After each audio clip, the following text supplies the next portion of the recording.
Audio Jungle.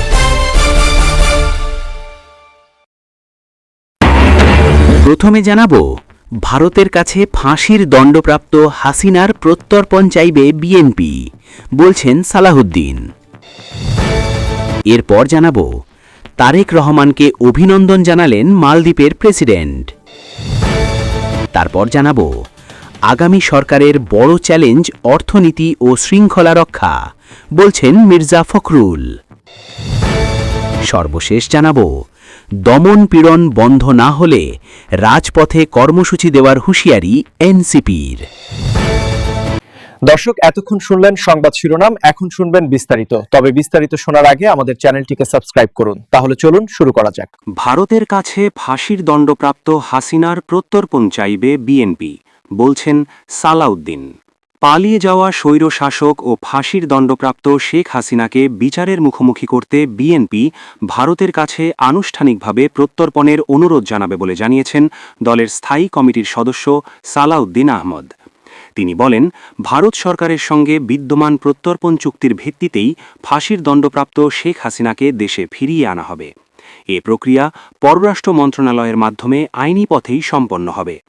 শুক্রবার রাজধানীর গুলশানে বিএনপি চেয়ারম্যানের কার্যালয়ের সামনে সাংবাদিকদের সঙ্গে আলাপকালে তিনি এসব কথা বলেন।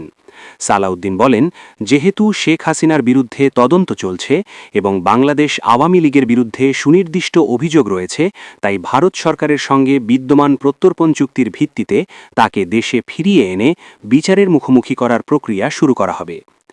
নির্বাচন প্রসঙ্গে বিএনপির এ জ্যেষ্ঠ নেতা বলেন, বাংলাদেশের ইতিহাসে এ নির্বাচন একটি মাইল ফলক। সারা বিশ্ব একটি সুষ্ঠু ও নিরপেক্ষ নির্বাচনের দিকে তাকিয়েছিল। দু একটি বিচ্ছিন্ন ঘটনা ছাড়া প্রায় শতভাগ শান্তিপূর্ণ পরিবেশে জনগণ ভোটাধিকার প্রয়োগ করেছে। ভোটাররা ভোট দেওয়ার পাশাপাশি ভোট কেন্দ্র পাহারা দিয়ে গণতন্ত্র রক্ষা করেছে। এ সময় তিনি আশা প্রকাশ করেন, স্বাধীনতার পর এই সংসদই সবচেয়ে বেশি আইন প্রণয়নকারী এবং জন আকাঙ্ক্ষার প্রতিফলক হবে। নতুন সরকারের তিনটি মূল অগ্রাধিকার হিসেবে আইনের শাসন প্রতিষ্ঠা, অর্থনৈতিক সমৃদ্ধি ও দুর্নীতি নির্মূলের কথা উল্লেখ করেন তিনি। সালাউদ্দিন আরও বলেন, এবারের নির্বাচনে বিএনপির বিজয় প্রত্যাশিত ছিল এবং তারেক রহমানের উপস্থিতি ঘিরে মানুষের অংশগ্রহণ লক্ষণীয় ছিল। নির্বাচনের মাধ্যমে দেশে শক্তিশালী গণতন্ত্রের ভিত্তি রচিত হয়েছে। তিনি বলেন, জুলাই সনদ পররাষ্ট্রনৈতিক সমঝোতার প্রতীক এবং তা অক্ষরে অক্ষরে পালন করা হবে। তরুণ প্রজন্মের প্রত্যাশা অনুযায়ী মেধা নির্ভর ও প্রযুক্তি নির্ভর দেশ গঠনের লক্ষ্যে সবার সহযোগিতা কামনা করেন তিনি।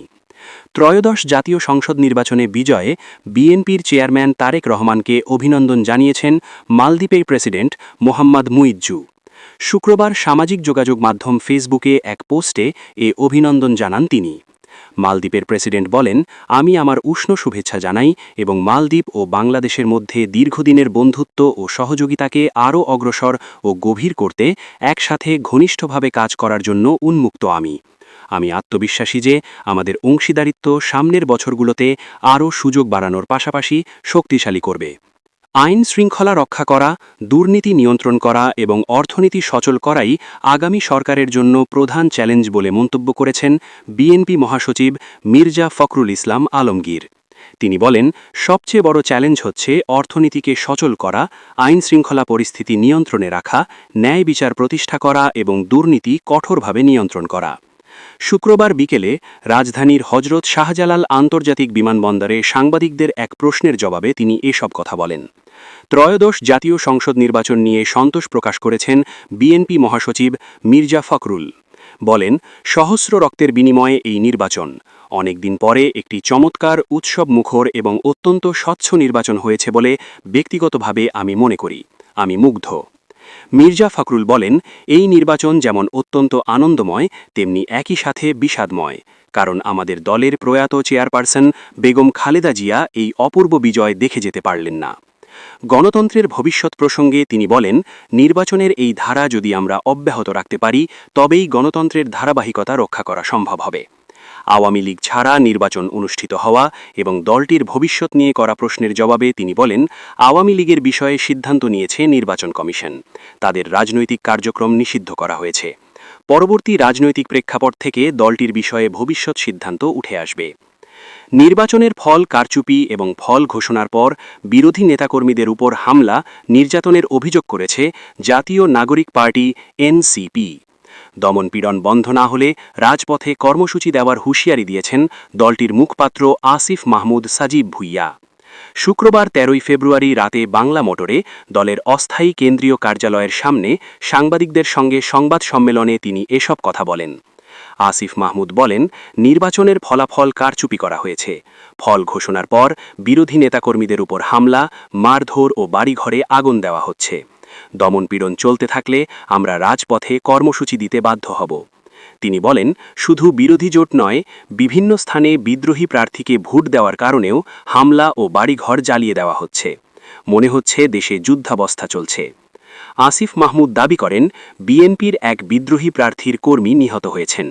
এনসিপি যেসব আসনে প্রতিদ্বন্দ্বিতা করেছে সেসবের প্রায় সব জায়গায় দলটির নেতাকর্মীদের উপর হামলার শিকার হয়েছেন বলেও অভিযোগ করেন তিনি।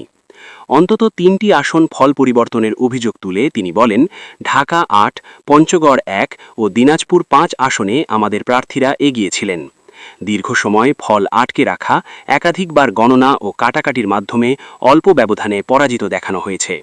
এসব আসনে ভোট পুনর্গণনার আবেদন নির্বাচন কমিশনে করা হয়েছে বলেও জানান তিনি। তিনি বলেন, ভোট গ্রহণ শেষে প্রথম কয়েক ঘণ্টায় ১১ দলীয় জোটের প্রার্থীরা এগিয়েছিলেন, পরে হঠাৎ ফলাফলে ট্রানজিশন দেখা যায়। কিছু কেন্দ্রে ফল প্রকাশ বিলম্বিত হয়, কোথাও কেন্দ্র ঘেরাওয়ের ঘটনাও ঘটে। তার অভিযোগ, কয়েকটি গুরুত্বপূর্ণ আসনে গণনা শেষ হবার পরও গভীর রাতে ফল প্রকাশ করা হয়েছে। ঢাকা ১৩, ঢাকা ১৫ এবং ঢাকা ১৭ আসনের ফল ঘোষণায় অসঙ্গতি ছিল বলেও দাবি করেন তিনি। তিনি বলেন, সারা দেশে বিএনপিকে ২/৩ আসন পাইয়ে দিতে পরিকল্পিতভাবে ভোট গণনায় কারচুপি করা হয়েছে। সংবাদ সম্মেলনে গণভোট প্রসঙ্গে তিনি বলেন, গণভোটে প্রায় ৬৮% ভোটার হ্যাঁ ভোট দিয়েছেন। এই গণরায় বাস্তবায়নের অঙ্গীকার ছাড়া সংসদ সদস্যদের শপথ নেওয়া উচিত নয়। শুক্রবার ১৩ ফেব্রুয়ারি বিকেলে সামাজিক যোগাযোগ মাধ্যম ফেসবুকে দেওয়া এক পোস্টে এ অভিযোগ করেন তিনি। আসিফ মাহমুদ লেখেন, সারা দেশে বিভিন্ন স্থানে এনসিপি এবং ১১ দলীয় জোটের নেতাকর্মীদের উপর হামলা করা হচ্ছে। তাদের বাড়িঘর এবং পরিবার হুমকির মুখে। তিনি আরও লেখেন, যারা বিজয়ী হয়েছেন তারা আপনাদের নেতাকর্মীদের নিয়ন্ত্রণ করুন। গণতান্ত্রিক উত্তরণের শুরুটাই যদি বিরোধী দল ও মতের মানুষদের নিপীড়নের মধ্য দিয়ে হয়, তা আমাদের জন্য লজ্জাজনক হবে। এর আগে বৃহস্পতিবার ১২ ফেব্রুয়ারি ত্রয়োদশ জাতীয় নির্বাচন অনুষ্ঠিত হয়। ওই দিন সকাল ৭:৩০ থেকে বিকেল ৪:৩০ পর্যন্ত ভোট গ্রহণ চলে। ভোট গণনা শেষে রাত থেকেই বেসরকারিভাবে ফল ঘোষণা শুরু হয়।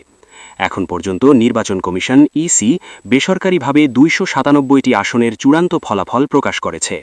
এর মধ্যে বাংলাদেশ জাতীয়তাবাদী দল বিএনপি এককভাবে ২০৯টি আসনে বিজয়ী হয়েছে। বাংলাদেশ জামায়াত ইসলামী পেয়েছে ৬৮টি আসন। এছাড়া জামায়াত নেতৃত্বাধীন ১১ দলীয় জোটের শরিক জাতীয় নাগরিক পার্টি এনসিপি পেয়েছে ৬টি আসন এবং বাংলাদেশ খেলাফত মজলিস জিতেছে ২টি আসন।